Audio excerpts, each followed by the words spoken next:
जय हिंद दोस्तों, जोहार झारखंड। स्वागत करते हैं आज के करंट अफेयर में।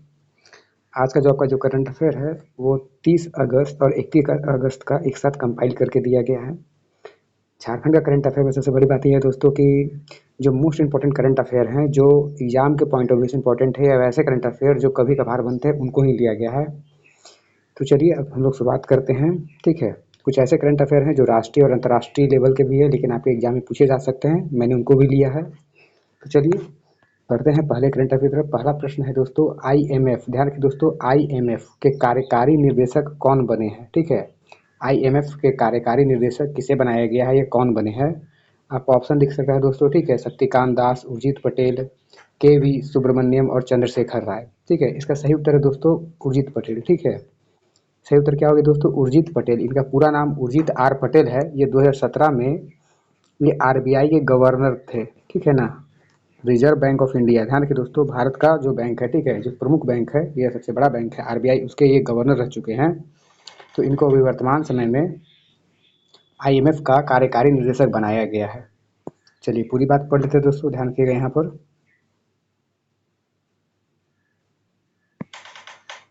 ठीक है, अब देखिए दोस्तों, उत्तर क्या है कि उर्जित आर पटेल को 3 सालों के लिए आईएमएफ का, ठीक है ना दोस्तों, आईएमएफ का फुल फॉर्म क्या होता है दोस्तों? तो अंतर्राष्ट्रीय मुद्रा कोष। हम अभी बात करेंगे कि अंतर्राष्ट्रीय मुद्रा कोष किसे कहते हैं, क्या होता है, हम सब बताएंगे दोस्तों। ठीक है, तो अंतर्राष्ट्रीय मुद्रा कोष, इसको हिंदी में अंतर्राष्ट्रीय मुद्रा कोष कहते हैं और इंग्लिश में क्या बोलते हैं दोस्तों? तो international monetary fund, international monetary fund कहते हैं। ठीक है, तो कार्यकारी निर्देशक नियुक्त करने की मंजूरी दे दी गई है। इससे पहले, ठीक है, अर्थात जब उर्जित आर पटेल अभी जब नियुक्त होंगे, उससे पहले अभी वर्तमान में कौन है दोस्तों? तो के वी सुब्रमण्यम है, इनका कार्यकाल समाप्त हो चुका है और उनके स्थान पर अब कौन आने वाले हैं? तो उर्जित आर पटेल आने वाले हैं। ठीक है, अब बात करते हैं कि आईएमएफ क्या होता है दोस्तों और ये कैसा संगठन है। ध्यान रखिए दोस्तों, ये एक अंतर्राष्ट्रीय संगठन है। ठीक है, इंटरनेशनल मॉनेटरी फंड एक अंतर्राष्ट्रीय संगठन है। इसमें कुल 190 देश शामिल है। इसका कार्य क्या है दोस्तों? तो ये व्यापार असंतुलन, ध्यान रखिए दोस्तों, यहाँ पर अ छूट गया। ठीक है, यहाँ पर क्या हो दोस्तों? ठीक है, तो असंतुलन, ठीक है, व्यापार असंतुलन की स्थिति में देशों की क्या करता है दोस्तों? मदद करता है। अर्थात जिस भी देश, जैसे पाकिस्तान हो गया खासकर, ठीक है, जो एक आतंकवादी देश के रूप में ट्रीट होता है। ठीक है, तो होता क्या है कि जब भी किसी देश का व्यापार संतुलन, ठीक है दोस्तों, इसको इंग्लिश में बोलते हैं बीओपी, ध्यान रखिए दोस्तों, इंग्लिश में, अर्थात इसको हम लोग इकोनॉमिक्स के टर्म में बैलेंस ऑफ पेमेंट बोलते हैं। तो जब एक देश दूसरे देश के साथ व्यापार करता है दोस्तों, तो आपको वहाँ पर अपना बैलेंस ऑफ पेमेंट यानी कि व्यापार संतुलन आपको रखना पड़ता है। लेकिन जब किसी देश का व्यापार असंतुलन खराब हो जाता है, ठीक है ना, अर्थात उसका व्यापार असंतुलित हो जाता है, तब एक देश इंटरनेशनल मॉनेटरी फंड यानी कि जो अंतर्राष्ट्रीय संगठन, उसे मदद मांगने जाता है कि भैया मेरा बैलेंस ऑफ पेमेंट यानी कि जो व्यापार संतुलन है वो गड़बड़ा गया है, तो हमको क्या कीजिए दोस्तों? मदद कीजिए। तब ये आईएमएफ क्या करता है? इसको लोन देता है। ठीक है, जिस देश का बीओपी यानी बैलेंस ऑफ पेमेंट गड़बड़ा जाता है, यानी व्यापार असंतुलित हो जाता है, उस देश की वो मदद करता है ताकि आप अपना व्यापार सुधार सके। ठीक है, चलिए ठीक है।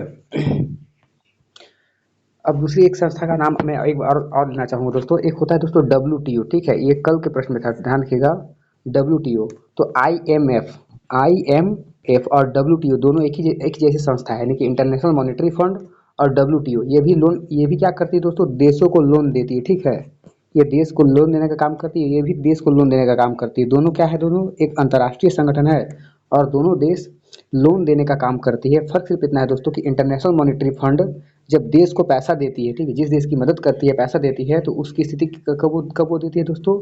तो जब उनका व्यापार असंतुलन हो जाता है, अर्थात जिस देश का बैलेंस ऑफ पेमेंट खराब हो जाता है, अर्थात निर्यात और आयात में जो पेमेंट करना होता है उसमें जब गड़बड़ी होती है, तो उसमें मदद कौन करेगा दोस्तों? इंटरनेशनल मॉनेटरी फंड मदद करता है। और जो डब्ल्यूटीओ है वो, ठीक है ना, वर्ल्ड ट्रेड ऑर्गेनाइजेशन, ये देशों की मदद कब करता है दोस्तों? तो जब आपको अपने देश में कोई विकासात्मक कार्य करना है, ठीक है, कोई ऐसा इंफ्रास्ट्रक्चर डेवलपमेंट करना है, तब आपको लोन की आवश्यकता होती है, तब डब्ल्यूटीओ आपको पैसा देता है। अर्थात अगर आपको देश में अपना विकास का कार्य करना है तो आप डब्ल्यूटीओ पास जाकर लोन मांगते हैं, और जब आपके देश का व्यापार संतुलन गड़बड़ा जाता है, ठीक है, तब आप आईएमएफ पास लोन मांगने जाते हैं। ठीक है, चलिए ये हो गया बेसिक सा बात दोस्तों। चलिए, अच्छा क्लियर हो गया। अच्छा, अब इसी में ध्यान रखिए दोस्तों, इसकी स्थापना, ध्यान रखिए दोस्तों, इसकी स्थापना, ठीक है, यूनाइटेड स्टेट, ध्यान रखिए दोस्तों, इसकी स्थापना यूनाइटेड स्टेट में 1944 में, ध्यान रखिए दोस्तों, 1944 में संयुक्त राष्ट्र सम्मेलन के में ब्रिटेन वुड्स, ठीक है दोस्तों, ध्यान रखिए दोस्तों, ये सम्मेलन है, ध्यान रखिए दोस्तों, ये सम्मेलन का नाम है। तो एक बार संयुक्त राष्ट्र सम्मेलन 1944 में संयुक्त राष्ट्र का सम्मेलन हुआ था और उसमें ब्रिटेन, ठीक है ना, उस के माध्यम से की गई थी, ठीक है। अर्थात इस सम्मेलन में एक चार्टर जारी किया गया था, ठीक है। हाँ, एक समझौता हुआ था दोस्तों, जिसका नाम था ब्रिटेन वुड्स, ठीक है। समझौते के तहत ही आईएमएफ की स्थापना की गई थी। आईएमएफ हो गया चाहे डब्ल्यूटीओ हो गया, ध्यान रखिए दोस्तों, आईएमएफ बोलिए या डब्ल्यूटीओ, इन दोनों की स्थापना इस ब्रिटेन वुड्स के माध्यम से हुई थी।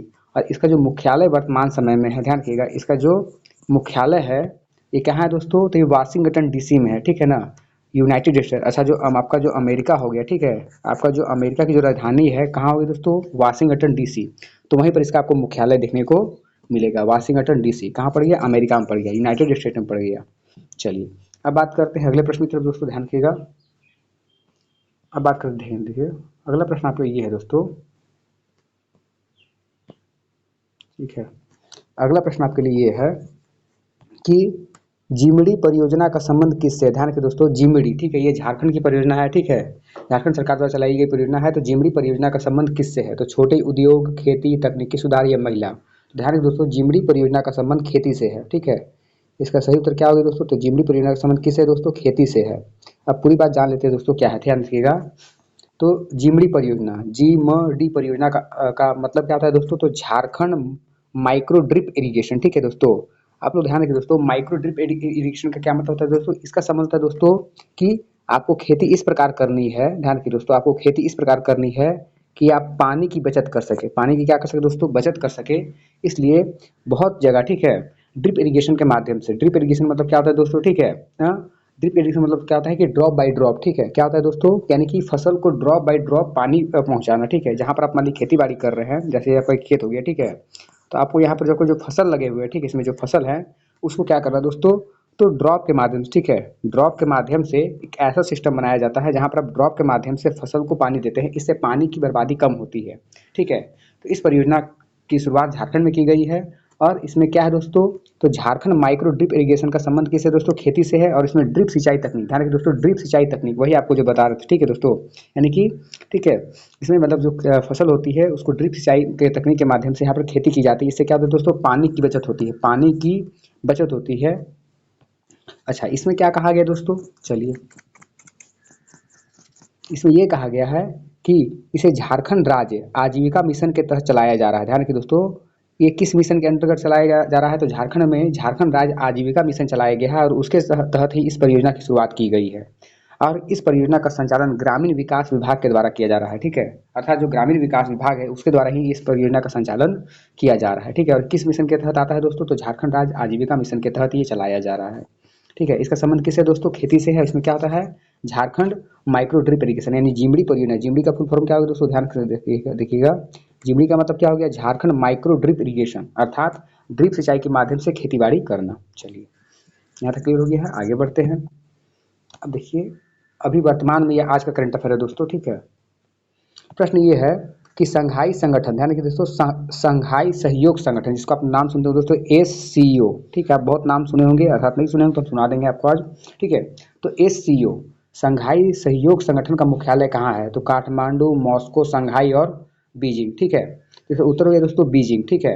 अब हुआ क्या है, पहले न्यूज़ सुन लीजिए फिर हम इसकी बात करेंगे, ठीक है। तो जो संघाई सहयोग संगठन है, तो न्यूज ये है कि 31 अगस्त अर्थात आज का दिन एवं 1 सितंबर, तो 31 अगस्त एवं 1 सितंबर को आयोजित होने वाले वार्षिक शिखर सम्मेलन में भाग लेने के लिए पीएम नरेंद्र मोदी चाइना गए हुए हैं, जहां पर संघाई सहयोग संगठन की बैठक होने वाली है। अर्थात ध्यान रखिए दोस्तों, एससीओ की जो बैठक है, एससीओ की जो बैठक है वो होने वाली है, जिसके लिए प्रधानमंत्री नरेंद्र मोदी 31 अगस्त और 1 सितंबर अर्थात आज के दिन और 1 सितंबर को आयोजित होने वाले वार्षिक शिखर सम्मेलन में भाग लेने के लिए प्रधानमंत्री नरेंद्र मोदी कहाँ गए हैं, तो चाइना गए हैं। और चाइना में ध्यान रखिए दोस्तों, अभी तो चाइना में जब पहुंचे तो कहाँ उतरे दोस्तों, ताइपान में, ठीक है ना, पाई में उतरे हैं। और वहाँ से फिर वो कहाँ जाएंगे दोस्तों, बीजिंग जाएंगे, ठीक है। तो बीजिंग में ही क्या होगी, इसकी दोस्तों बैठक होगी। इसमें चाइना के राष्ट्रपति और साथ में रूस के जो राष्ट्रपति है व्लादिमीर पुतिन और भी अन्य जो देश है, ठीक है, वो आने वाले हैं। चलिए, अन्य देशों के जो राष्ट्राध्यक्ष है वो आएंगे और यहाँ पर बात करने वाले हैं, ठीक है, अपने अपने बारे में, अर्थात ब्रिक्स के बारे में यहाँ बात होगी। ब्रिक्स हो गया, शंघाई संगठन हो गया, उसमें आगे चल के कौन कौन से फैसले लेने हैं। खासकर यहाँ पर अमेरिका को काउंटर बैलेंस करने का प्रयास किया जाएगा, क्योंकि आपको पता हो दोस्तों, अभी अमेरिका के द्वारा भारत में 50% टैरिफ लगा दिया गया है। शुरुआत में ये 25% टैरिफ लगाया गया था, उसको बढ़ाकर 50% कर दिया गया। इसके चलते भारत का व्यापार में बहुत बड़ा भी घाटा हो रहा है, ठीक है। तो उसको लेकर भी बात हो सकती है चाइना और रूस से। चलिए, अच्छा ध्यान रखिए दोस्तों, इसकी स्थापना 2001 में की गई थी। ध्यान रखिएगा, इसकी स्थापना 2001 में की गई थी, लेकिन इसका जो संचालन है, क्योंकि 2001 में इसकी स्थापना होती है, 2002 में इसका संविधान बनकर तैयार होता है। अर्थात कोई भी संस्था अगर स्थापित होती है दोस्तों, तो उसका जब संविधान बनाया जाता है, ठीक है, तो उसको हम लोग बोलते हैं चार्टर। क्या बोलते हैं दोस्तों?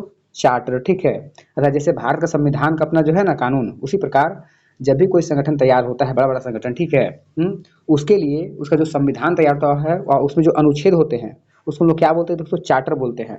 तो 2001 में इसकी स्थापना होती है, इसका चार्टर 2002 में बनकर तैयार होता है, और आगे चलकर इसका कार्य जो शुरू होता है वो 2003 से इसका कार्य शुरू हो जाता है। किसका? एससीओ का।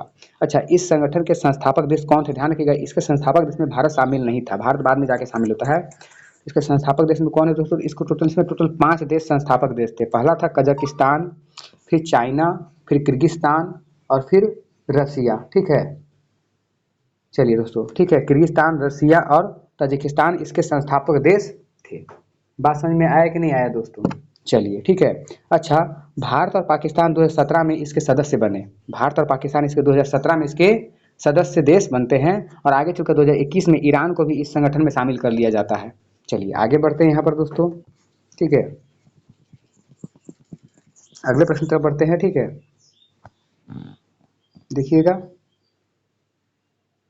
अगला प्रश्न है, जूनियर सब जूनियर राष्ट्रीय फुटबॉल चैंपियनशिप 2025 का खिताब किस राज्य ने जीता? ठीक है, ठीक, ध्यान रखिएगा दोस्तों, सब जूनियर, ठीक है, सब जूनियर राष्ट्रीय फुटबॉल चैंपियनशिप, राष्ट्रीय पूछा यानी कि ये देश के अंदर ही खेला गया था। 2025 का खिताब किसने जीता है? सही तरह दोस्तों, झारखंड, ठीक है। तो सब जूनियर राष्ट्रीय फुटबॉल चैंपियनशिप 2025 का खिताब झारखंड जीता है।